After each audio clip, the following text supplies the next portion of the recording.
My name is Dr. Alexander Von Stroffengard. For many years, I have dedicated my life to understanding hidden forces that govern this world. The truth can be a dangerous thing, and the cost of knowledge is often much higher than we expect. Welcome to the Von Stroffengard Files.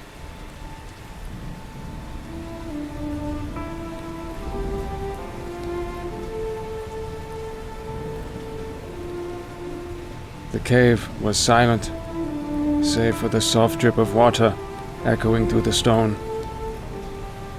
The air was thick, heavy with something I could not name, but I felt it. I saw her before she saw me. She crouched low against the cavern wall, wings folded tight, her form caught in the half-light of my torch. She was humanoid, but only barely. Her wings twitched faintly, leathery and thin, trembling with a tension that hinted at movement, but never delivered. She did not look at me directly. Her head tilted in my direction, and I felt her attention. Sharp, probing, that brushed against my mind like a faint whisper. Her hollow eyes flickered toward me for the briefest moment, then darted away, as though even meeting my gaze was far too much. The weight in the air grew heavier, and her voice filled the cavern, low and deliberate. You shouldn't have come. She wouldn't look at me, not fully.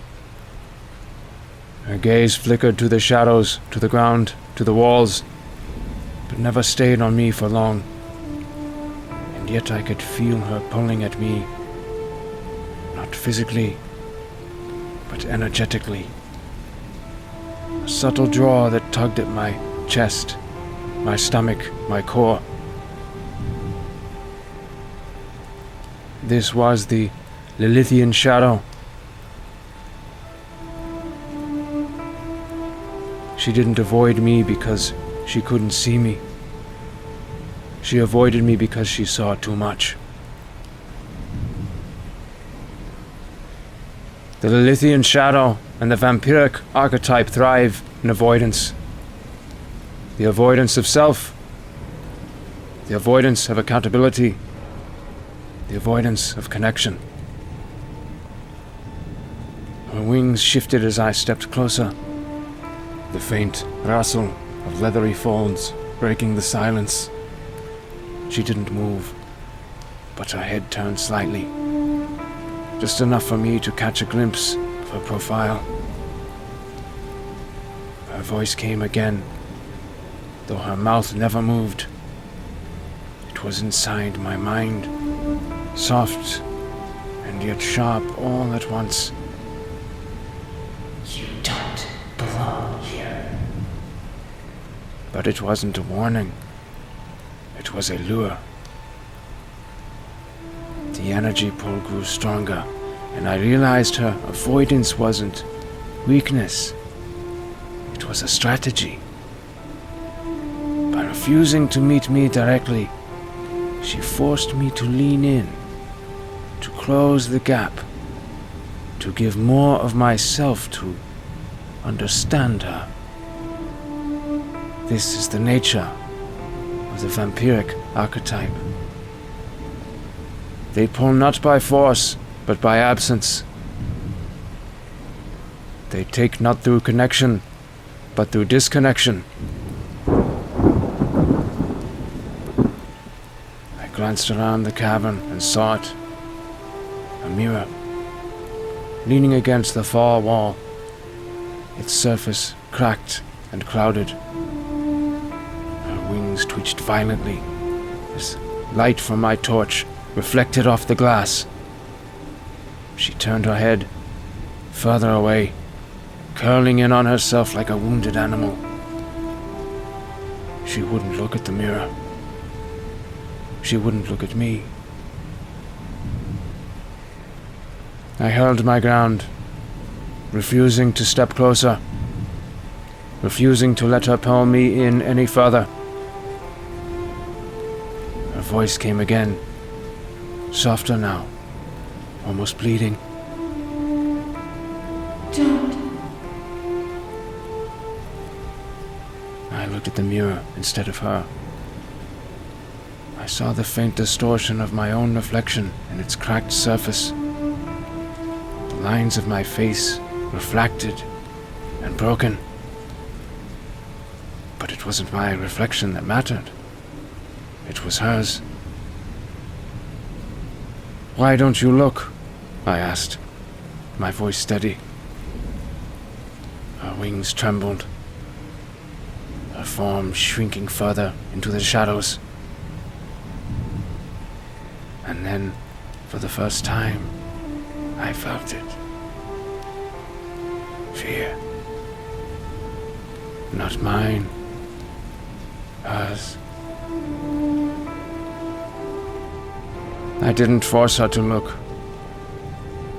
I didn't hold up the mirror or demand answers. Because you cannot make one face, but they will not see.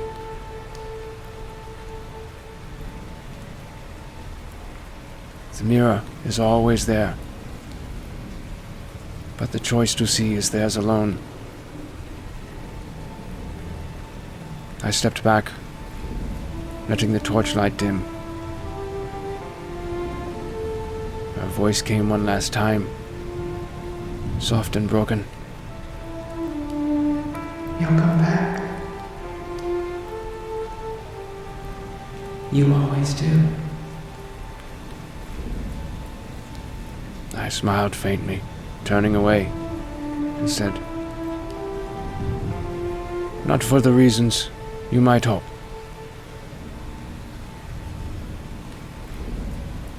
As I walked out of the cavern, the weight lifted and the pull faded. Her shadow remained, bound by wings that might one day take flight.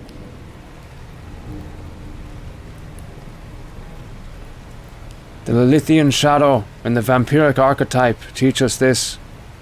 Avoidance binds us. Whether it's the refusal to meet ourselves in the mirror or the refusal to meet others directly, it keeps us tethered to the same patterns. Again and again, the same pain. And the mirror is always waiting. When the time comes, will they look?